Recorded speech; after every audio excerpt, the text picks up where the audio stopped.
Hi friends, आपका स्वागत Vinod GS गुरु channel में। आज हम ताप्ती नदी, जिसे सूतपुत्री के नाम से भी जाना जाता है, आइए चलते हैं। सबसे पहले मैप को ड्रा करते हैं।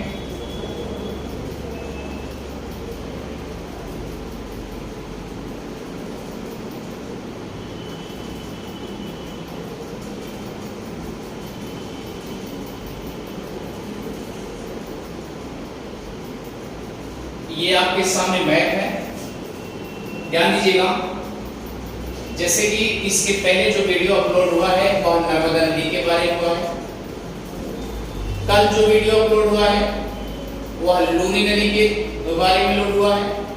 आज जो अपलोड हुआ वह ताप्ती के बारे में। और याद रखिएगा, आज ताप्ती क्लास लेने के बाद कल से आपकी पोल्टी की क्लास चलेगी। एक क्लास वीडियो अपलोड किया जाएगा पोल्टी में और दूसरा हिस्ट्री का। आइए चलते हैं। इधर देखिए, ये आपका एमपी है, ये पोर्शन आपका एमपी है और ये आपका छत्तीसगढ़। आप सबको पता है कि ये जो है ये एमपी और ये छत्तीसगढ़, जैसा कि बताया गया था कि यहां एमपी और छत्तीसगढ़ में एक लंबवत श्रेणी में एक मैकाल श्रेणी है। मैकाल श्रेणी का जो उच्च शिखर के रूप में है अनूपनगर जिले में है, अर्थात एमपी के पूर्वी क्षेत्रों में है। अनूपपुर। तो वहां अनूपपुर में जो उसका उद्गम होता है वह है नर्मदा नदी का। और याद रखना, यहां पर अगर ये ताप्ती नदी की बात चल रही है तो आइए चलते हैं ताप्ती या ताप्ती। इसी को सूर्य पुत्री भी कहा जाता है, सूर्य की पुत्री। अगर सूर्य की पुत्री कही जाती है तो याद होगा सूर्य की वाइफ अर्थात पत्नी छाया, सूर्य की पत्नी छाया। और याद रखना, अगर ये सूर्य की पुत्री ताप्ती और तापी को कहा जाता है तो याद रखना छाया की पुत्री भी तापी कही जाती होगी, क्योंकि सूर्य की पुत्री तापी और सूर्य की पत्नी छाया। सूर्य की पत्नी छाया। अब दूसरा सवाल ये है, अगर ये भी और देखा जाए तो शनि की बहन भी कही जाती है। शनि की बहन भी कही जाती है। और दूसरा स्ट्रक्चर है, आप ध्यान दीजिएगा, अगर शनि की बहन भी कही गई, ये दूसरा स्ट्रक्चर में इसकी पूरा टोटल लंबाई जो है 730 है, 730 किलोमीटर। किसी किसी किताब में आपको मिलेगा 700 किलोमीटर। आइए चलते हैं।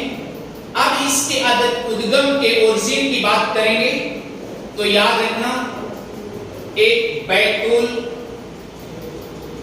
जिले में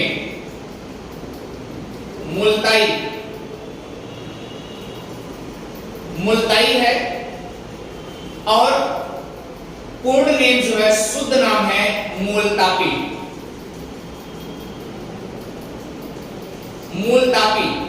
यहां पर यह बताया जाता है कि यहां पर याद रखिएगा, यहां पर बताया जाता है कि 7 कुंड है और 7 कुंडों में सबसे फेमस मुल्ताई। अब सवाल उठता है कि ये जो 7 कुंड हैं, 7 कुंड जो बने हैं, इसमें सबसे ज्यादा चर्चा किसकी है? स्कंद पुराण की बात की गई है। और स्कंद पुराण आपको याद होगा, स्कंद पुराण जो है यह 13वां पुराण, जिसमें केवल कार्तिकेय भगवान शिव के पुत्र के कार्तिकेय का वर्णन किया गया है। किसके? कार्तिकेय का वर्णन किया गया है। और याद रखना कार्तिकेय को भी कभी कभी स्कंद पुकार दिया जाता है, तो उन्हीं के बारे में स्कंद पुराण में केवल चर्चा की गई। अभी तक तो और जीव की बात की जा रही है। और ध्यान दीजिएगा, यह एमपी निकलने के बाद, एमपी में निकलती है, उसके बाद आती है महाराष्ट्र में, फिर आती है गुजरात में। यदि सबसे पहले बैतूल जिले और मुल्ताई नामक स्थान पर आप ये कह सकते हैं कि मुल्ताई में इसका उद्गम हुआ, जिसे मुल्तावी भी कहा जाता है। और ये इस तरीके से उद्गम होने के बाद महाराष्ट्र में आई, उसके बाद गुजरात में आई। इसका मतलब याद रखना, गुजरात के पास पहुंचती है तो जहां पर ये अपना पानी गिराती है वह है खंबात की खाड़ी। खंबात की खाड़ी, और याद रखना यहीं पर सूरत शहर अवस्थित है। क्या है? सूरत शहर अवस्थित है। इतनी बात तो अच्छे से समझ में आ गई होगी। अब यहां से निकली, आपको पता होगा इसके ऊपर सतपुड़ा पर्वत आदिवास में, और अगर इसके नीचे जाएंगे तो आपको अजंता रेंज मिलेगी। ये बताया जाता है कि ये जो सतपुड़ा रेंज का है, ये सतपुड़ा रेंज ऐसे है, और अगर सतपुड़ा रेंज ऐसे है तो इसका मतलब इसकी पूर्वी छोर से निकली हुई है। ये बात तो क्लियर हो गया कि सतपुड़ा रेंज इसके नार्थ में है, ताप्ती नदी के नार्थ में यानी उत्तर में है, और ये जो है अजंता रेंज दक्षिण में। दो पर्वतों की श्रृंखलाओं से निकलती है। और याद रखना, ये भी जब इस तरीके से निकलती है, अगर ऐसी सिचुएशन में निकलती होगी तो आपको ये भी पता होगा कि यहां पर ऐसा क्या करती होगी। एक है खांडव उरहान। खांडव उरहान के पास जैसे पहुंचती है वहां पर भ्रंश घाटियों में पहुंच जाती है। जैसे सपोज है, अब ये जब भ्रंश घाटियों में पहुंच जाती है तो ये भी याद रखिएगा, ये नर्मदा के एकदम समीप पहुंच जाती, यानी एकदम नर्मदा से एकदम करीब में आ जाती। नर्मदा आपको पता है कि सतपुड़ा से नॉर्थ में बहती।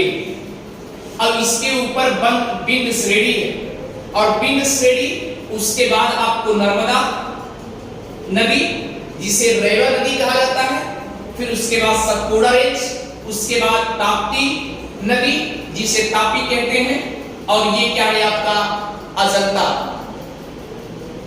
उसके बाद सतमाला। इस तरीके से ऐसे आप ध्यान दीजिएगा, ये जब खांडव और उरहान के पास जैसे पहुंचती है तो ये नर्मदा के एकदम समीप हो जाती है, और यहां पर याद रखना विभ्रंश घाटियां यानी एकदम समीप, एकदम नजदीक आ जाती है। इतनी बात तो समझ में आ गई होगी।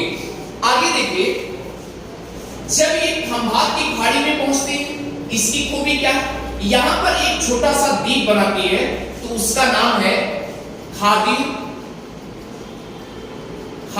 टेव द्वीप। कौन सा नाम है? खादी टेव द्वीप नाम है। और याद रखना, ये केवल खनिज तेल के उत्पादन के लिए प्रसिद्ध है।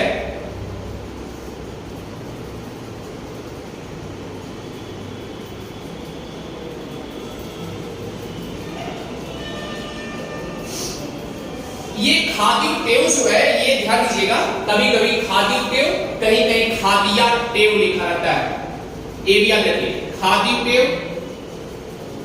टेव और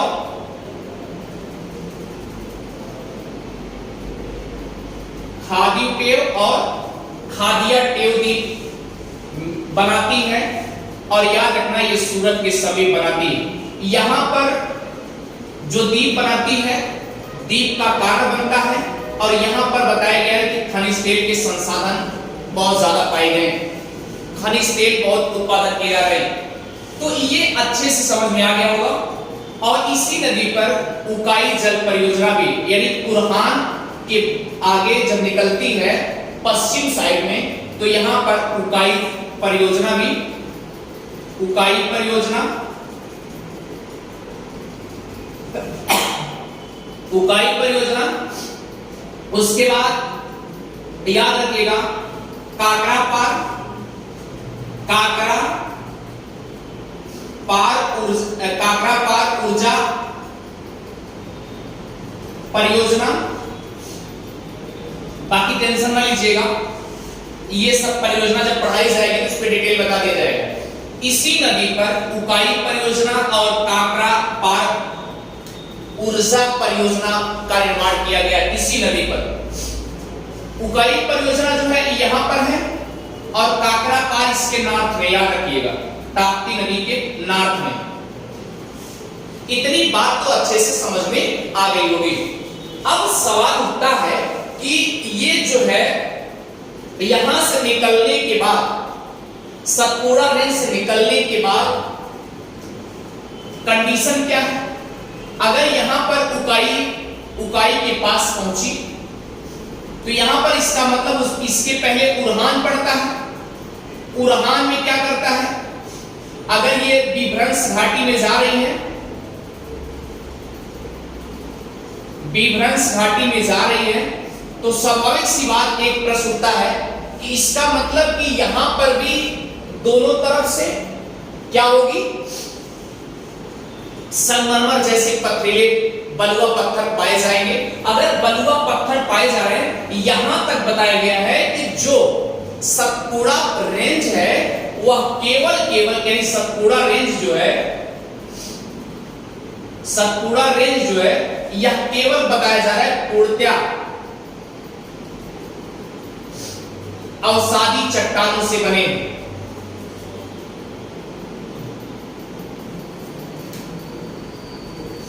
किससे बने हैं? या सतपुड़ा रेंज जो है अवसादी चट्टानों से बना हुआ है। और याद रखना इसकी एक सहायक मुख्य रूप से है जिसे पूर्णा कहते हैं। ये विशेष याद रखना, बाईं छोर से मिलती है, ये भी सतपुड़ा के रेंज से लगभग निकलती है और ये बाईं छोर से मिलती है, जिसे पूर्णा स्पेशल ध्यान दीजिएगा। और इधर से बैतूल यानी दाएं साइड से बैतूल और बाईं साइड से पूर्णा नदी विशेष रूप से मुख्य मानी जाती है। इस बात को एकदम गौर से समझिएगा। अब सवाल उठता है कि खंभात की खाड़ी में गिरी।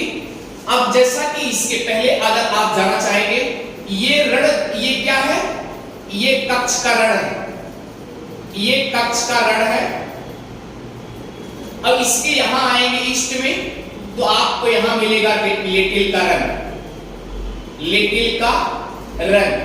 अब ध्यान देने योग्य बात यह है कि ये नर्मदा नदी के मुहाने पर, नर्मदा नदी के मुहाने पर भरूच पोर्ट अवस्थित है, भरूच। और ये ध्यान दीजिए इसके मुहाने पर सूरत स्थापित है, सूरत शहर अवस्थित है। सवाल यह है कि अगर नर्मदा के ऊपर जाओगे तो बिंद पहाड़ी मिली, और बिंद से ऊपर जाओगे आपको बिंद पठार मिलेगा, उसके ऊपर जाओगे तो आपको मालवा का पठार मिलेगा। अब ये सीक्वेंस क्लियर हो गया, मालवा का पठार, बिंद का पठार, बिंद पर्वत, नर्मदा नदी, फिर उसके बाद सतपुड़ा रेंज, उसके बाद ताप्ती नदी, ताप्ती नदी के बाद अजंता, उसके बाद अजंता से सटा हुआ एक दक्षिण में सतमाला रेंज जैसा है। अब ध्यान दीजिएगा, ये जो सतपुड़ा रेंज है ये ऐसे आया हुआ, ऐसे निकला। आप देख लीजिए एग्जैक्टली, तो ये सतपुड़ा और अजंता के बीच में ताप्ती एक इकलौती नदी है जो बहती है, और ये भी याद रखिएगा एस्चुरी का निर्माण करती है।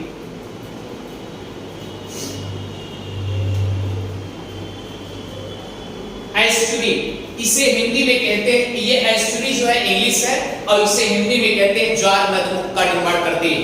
ये बात समझ में आ गई। अब सवाल उठता है कि जैसे एस्चुरी कैसे बनती है, ये ध्यान दीजिए। एस्चुरी बनने की ये है कि अगर यहां से नदी चले, अगर मैं मैदानी क्षेत्रों में चलती तो शायद उसका जो मलबा सेडिमेंट है, सिल्ट है, वह धीरे धीरे कहीं आगे बढ़ता रुक जाता, फिर आगे बढ़ता रुक जाता, फिर आगे बढ़ता रुक जाता। तो इस प्रकार से होता और लास्ट में क्या करता, वो डेल्टा कन्वर्ट कर देता, धीरे से आकर के यहाँ पर कलेक्ट हो जाते, डेल्टा कन्वर्ट करते। लेकिन जब ये दोनों तरफ से पत्थरों से आ रही है, पर्वतमालाओं से आ रही है, जब दोनों तरफ से पर्वतमालाओं से आ रही है तो स्वाभाविक सी बात इसमें सिल्ट है नहीं।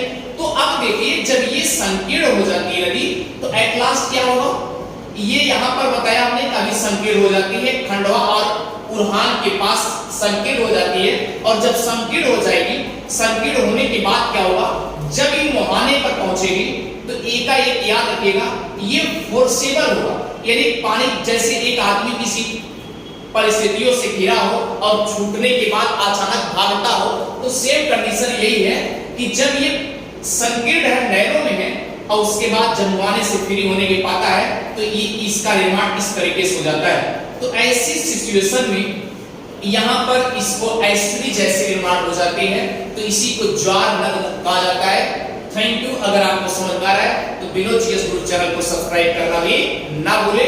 और याद रखिएगा कहीं कहीं खादिया बेट भी बोला जाता है, कहीं कहीं टेप भी बोला गया है।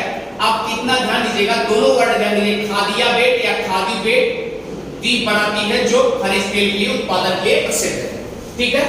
और इस पे उकाई जल परियोजना और काकरापाड़ ऊर्जा परियोजना इसी पे बनाए गए, इसी नदी पर है। और जब परियोजना की बात की जाएगी तो आपको अच्छे से बता दिया जाएगा कहां पर एग्जैक्ट है। और दूसरी बात, कल की जो क्लास अपलोड होगी वह हिस्ट्री और पॉलिटी की होगी। Thank you. और आप इसे ध्यान दीजिएगा, ये तापी नदी सूर्य की पुत्री, सनी की बहन और सूर्य की पत्नी छाया, छाया की पुत्री कौन हुई, ताप्ती। तो यहां तक इसका वर्णन स्कंद पुराण में मिलता है। जैसा कि स्कंद पुराण में कार्तिकेय का विशेष वर्णन किया गया। और कार्तिकेय कौन है आपको ये भी पता चल गया है, कार्तिकेय शंकर जी के बड़े पुत्र हैं। ठीक है। Thank you.